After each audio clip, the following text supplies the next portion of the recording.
Welcome everybody to another episode of Let's Go to My Thing. I'm your host, MC. I'm JC. I hope you guys have had a wonderful weekend. I hope you guys were with us last week. We were talking about all the turmoil and things that were happening, right? That's right in my world. Today we're going to be discussing a little bit more on time and what you're doing with your time. You know, where I'm more time. We always say, "Oh, we don't have time. We don't have time," but we just have to know where we're really focusing our time at because there's always time, right? You just got to set your priorities and figure out what's gonna. And sometimes you look at priorities in different ways, whether it's priorities because of monetary priorities, because of spiritually priorities, because of there's so many different priorities, and no one's saying that one priority is more than the other. The hard thing is to balance everything. Absolutely. Balance everything. And you know what's funny? I was as I was reflecting through a lot of things, I was even thinking all nostalgic. Remember that one song, "The Cat and the Cradle and the Silver Spoon," Yeah. little boy. Remember that? So it kind of reminds you of how people who are older and wiser will always tell you, hey, like don't let time pass away because it's like the most precious commodity we have. Definitely. Right? And there's so many other good songs like that too, Yeah, right? definitely. Like one that I thought of was "Time" by Pink Floyd. Father and Son. Have you heard of that one? Cat No. Stevens. No. No, I got also Vincent from Don McLean. No. Even the Beatles. Let it be, let it be. Yeah. Okay, I got that one. But yeah, when you really reflect and go deeper, you start to consider things like time, and it helps with your personal purpose. I think that helped me because I think I was in denial a lot. Right, I'd go to work, I'd get off, I'd drink, or I'd be doing my little vapey. Yeah, and I was forgetting about my kids a lot. Just kind of letting them do their struggles a little bit until it kind of came back to me, and they were just like, "Hey, we kind of need you," and I was like, "Okay." So, what makes me feel most alive? I think that's what helped me when I was journaling to kind of really reflect on things like that. What makes you feel more alive? You know, I guess just besides my wife. You better. It just sometimes we don't realize that we're not feeling alive because we're trying to go with the blows that life is throwing you, and I think that's what it's not about feeling redundant. It's not about feeling. I think that's what it is. Like, try not to focus on just feeling like a robot. I think is what's important. Sometimes look for things because sometimes you don't know what makes you feel alive. You know what I'm saying? You sometimes don't know what it is until you go somewhere. Let's just say you want to participate in a charity or something, or help someone, or do something.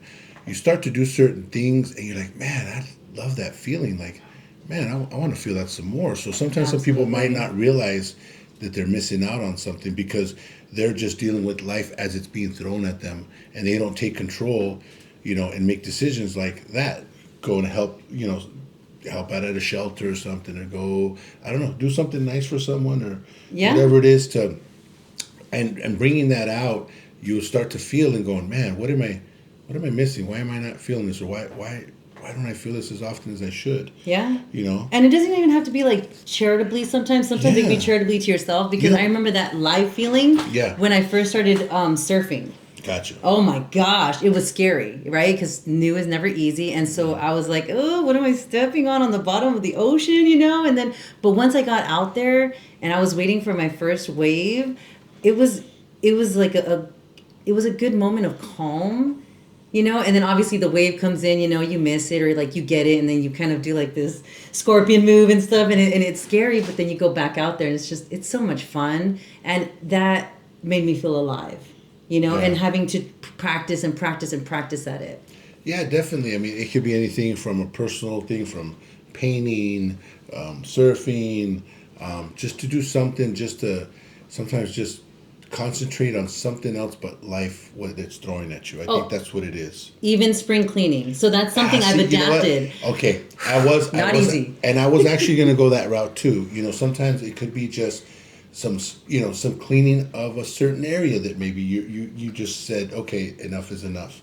You know, and cleaned up a certain area where it makes you feel good to be like, oh man, it looks really nice in here. Absolutely. Wherever that corner of your house is that needs to be cleaned or needs to be addressed, that could be it too. The thing is to just work on something and accomplish it, or at least practice it, just to be you and whatever it is that you're doing. And I think your focus, you'll realize like, man, it's good, instead of having things thrown at you and like, oh this and oh you forgot this and we got to go get that, and it's always like trying to figure out what's next, you know, oh my god, oh kids are calling, mom's calling, and I got to do this and I got to go here and I got to go, and you're just doing this all day long trying to maneuver and figure out what you're going to do next. And it's just like, forget about everything and just concentrate on what you're doing. And especially if it makes you feel good. I mean, if you're, you know, for me, it doesn't really make me feel like clean, but No, it's not right. It's not easy, but okay. So out of the 10 drawers, like all the junk drawers, right? I finally started working on one, and so I had 9 junk drawers. But every day I would do something. I'm sure it started with one, right? Yes. It started with one. Well, I still have 9, but Oh man! But- so you still have 9. well, hold How on. does that work? Because every day I'm kind of working at it, and so like every time, you know, I need something, I'll be like, oh look, it's so nice, and so hey, I'm starting somewhere, right? So it's an organized junk drawer. Sure. Yeah, it's Yeah, slowly. yeah, So it's the fact that I'm doing it regularly, right? I'm dedicating at least 20 minutes in that drawer. So Look, you know what? Okay, but this is what I was saying though. It doesn't matter what it is. I mean, for me, sometimes even like, you know, my wife will say, "Oh, my computer's running a little slow or whatever," and I'm like, "Oh, you know, it's been a while. I haven't done any kind of, you know, updates or anything. So let me take a look at it." And to me, I love it. Yeah. So that's, I could relate to that maybe as a cleaning, because you know you might not want to go in there and clean the computer out, right? Absolutely not. Okay. Nope. See, and for me, I'm like, oh shoot, I gotta update this software. Ooh, what's going on here? Let me run a scan. Let me do this. Let me do that. And I feel comfortable doing Yeah. that. And I could be there for, you know, a couple hours messing with that computer. Have my other computer out. You know, so I could be sitting there doing that. And see, you're looking at me like I was looking at you. You see, but see, that's the thing. I'm looking at you like, yeah, I don't want to clean them, you know, junk drawers and all that stuff like that. But I will be on the computer doing that. Like I would sit there and update. Oh, let me, you know what, that program you wanted, let me download it for you. Let me get this on there. You know, help her out to organize stuff. So I'm like, there's my computer. You can have at it anytime. so yeah, find something that you enjoy. Find something that, you know, will just take you out of this world for a moment. Yeah. And concentrate on that, and either try to be better at something or keep working at something or whatever it is. It's so important. It is. And you're not gonna understand what we're talking about until you take on this challenge. You're not gonna understand it, because once you feel like, man, that felt so good, that release of something. And, you know, it's almost like giving you a couple life bars to go back in. Then, okay, now it's like you're turning off the TV in a sense, Yeah. jumping back into Yeah. reality now, you know, and it gives you that. It gives you a motivation of something to, you know, keep going. It does. It does. And, you know, I really hated it as a kid, and now I do it to my kids. I'm just like, nope. You know, and it's showing them discipline. And I know they hate it now, Yeah. but I'm telling you, the consistency of it, it's going to pay off, Yeah. right? No kids ever like that kind of stuff. Yeah, and I feel like it's got to, you know, again, I'm not a parent, you know, so I really But you used to be a kid. I used to be a kid, and I will tell you, with my grandmother teaching me certain things, she did it in a way that was just different. So when I would go, you know, it's like, I don't know. I think it's the bond also, you know, I think it's harder with a parent though, because she was my grandmother. So I think it's a harder, you know, like they say, right? Yeah, it's way harder you to know, be a parent. my grandmother, because my mom would always say, you know, oh, I wish, you know, grandma would have treated me like that, because she did not treat me like she treats you, you know what I'm saying? But With more patience. With more patience, with more, More you know, love, more understanding. care, yeah, Well, yeah. it seems like more love or more care, because, you know, that's what it seems like. You know, I feel like they, you know, But we always want what we can't have. Maybe that's what it is. You got Well- straight hair, you want curly hair, well, I curly hair, also straight feel hair. like, you know, with my father, you know, having different relationships and children in his life. I feel like, you know, I think he's getting a little bit better. So it's like, I think you learn, you know, I mean, you know, start to learn and realize the mistakes.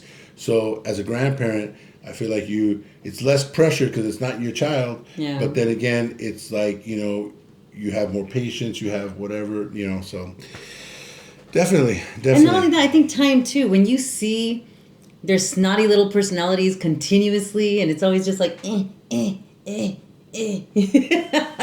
why when it's your own kid, maybe that's why you don't have the patience.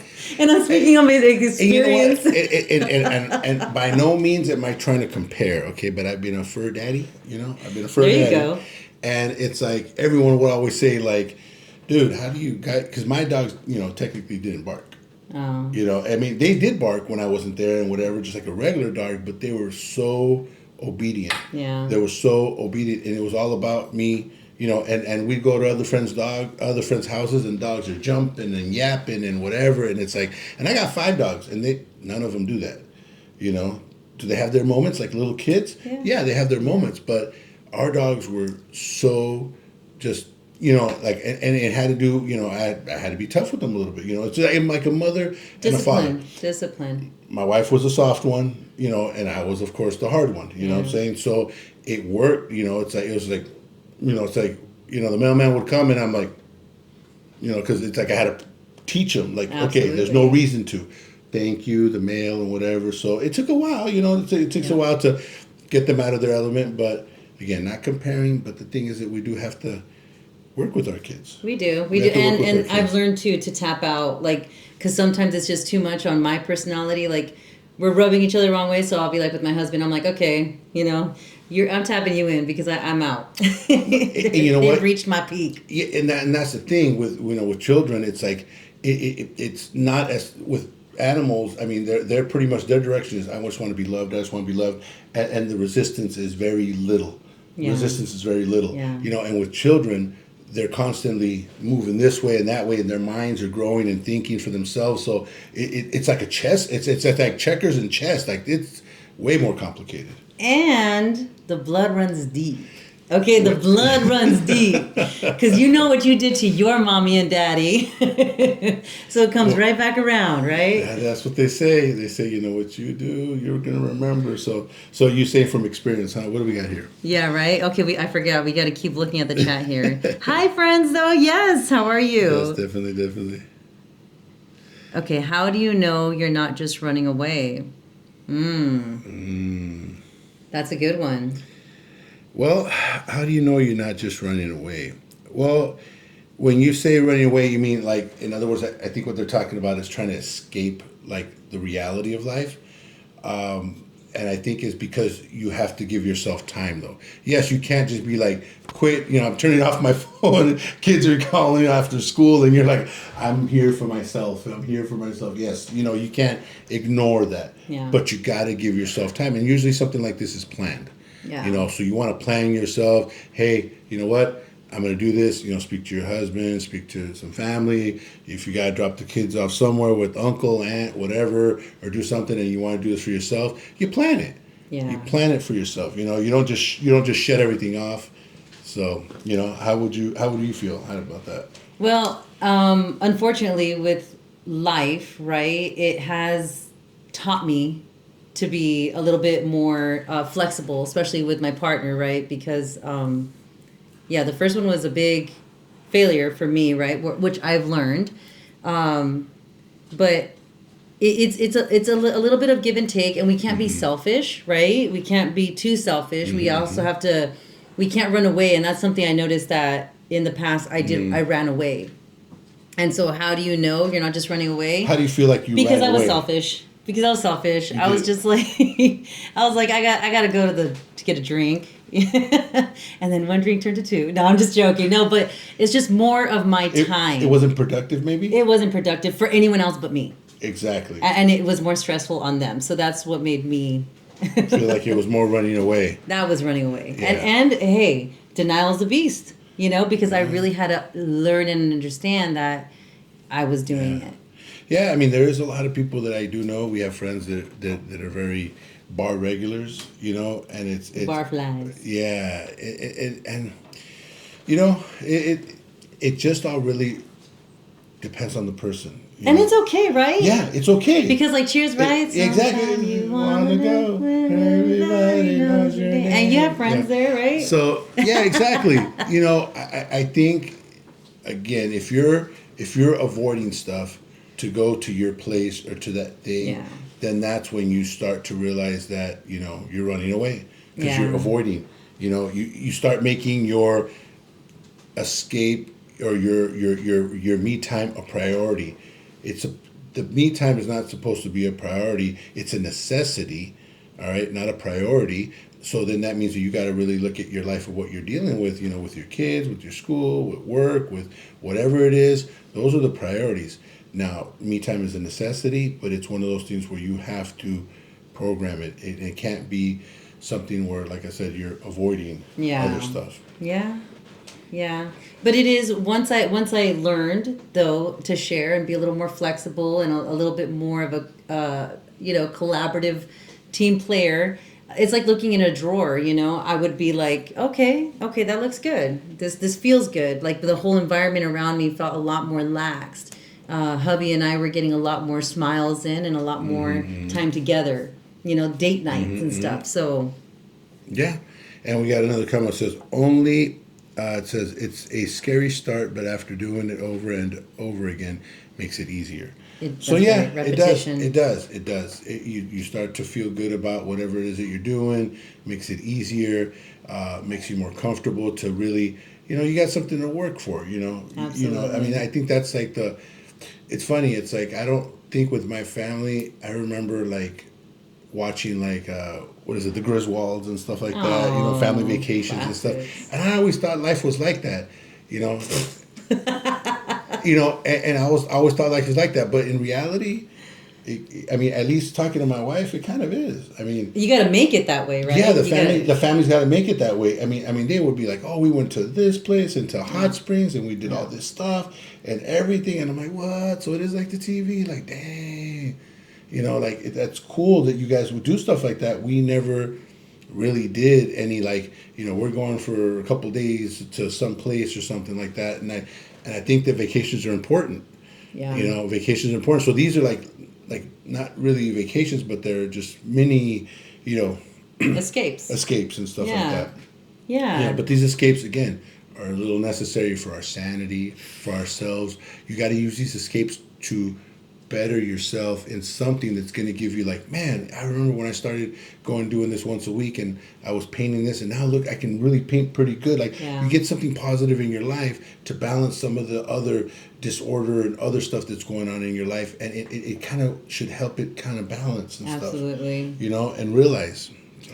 And you know, another thing that did help me too is to kind of live life thinking like, if I only had one more day to live, you know, I know it sounds dramatic. Yeah. You know, it sounds dramatic, but it did really help me because we're not always 100%. You know, your Yes. health goes up and down, Yes. especially as you get older. Yes. Right? You hear bad news on certain levels of your body and stuff, and it gets kind of scary. And I think that's another thing that also checked me.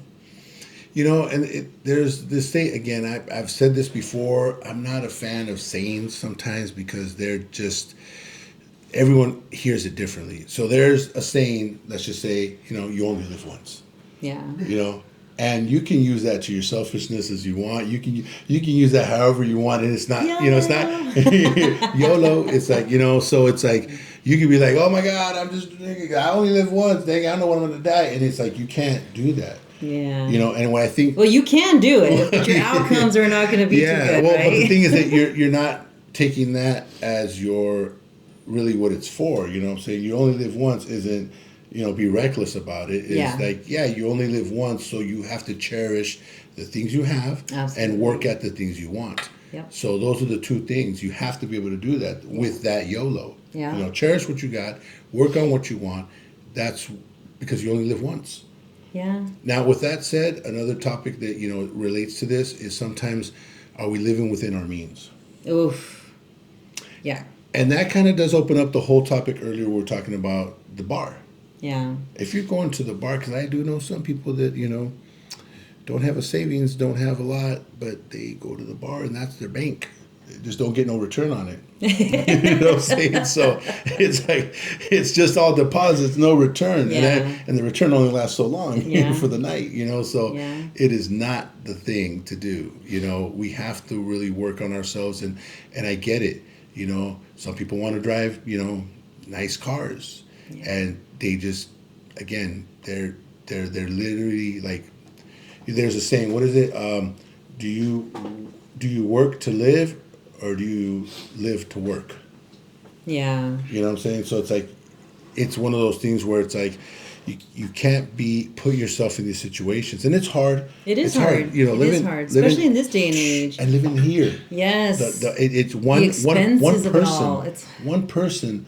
What they have to make, they can't make minimum wage. It's like, Yeah. you can't make minimum wage and live, even decently sometimes here to be Yeah. able to sustain yourself. Yeah. You can't. Minimum wage is not, and that's what the sad part is. Yeah. That's what the sad part is. So we have to be so careful on the decisions we make, the choices that we make to bring us, onto here. I mean, what do you think? And I think that was my strategy of life. When I got my first roommates and stuff, we were all drinkers and stuff, and we had fun. We were all putting into, we all came in, we did the rent and everything, and it was fun, like I didn't have a savings, and so I didn't have kids, responsibilities, and that was okay, right? For a moment. Everything should have a season though, right? Yes. Because after I started being a little bit more responsible, I think that's where I started to think to myself, okay, let me do a little bit more. And when I did a little bit more, then I was able to actually live by myself with no roommates. Mm-hmm. And I was like, oh my gosh, I can be in my 20s, no roommate.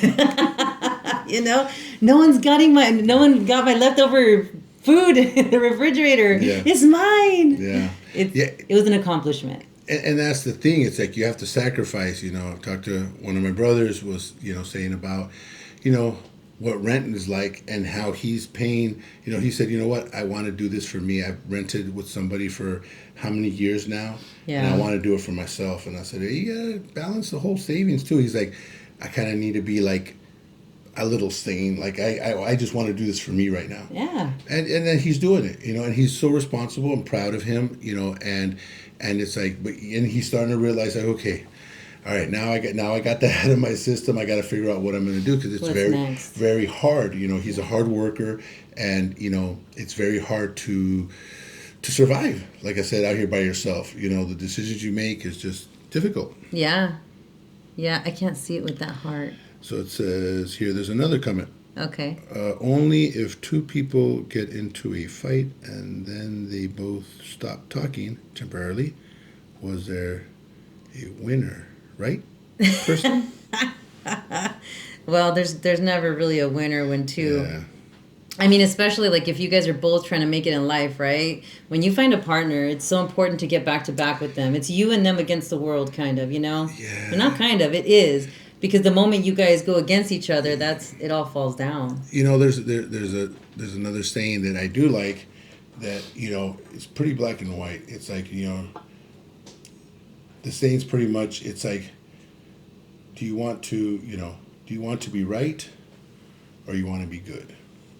Well, Because it's like, sometimes we're fighting the fight to be right, but that's not being good.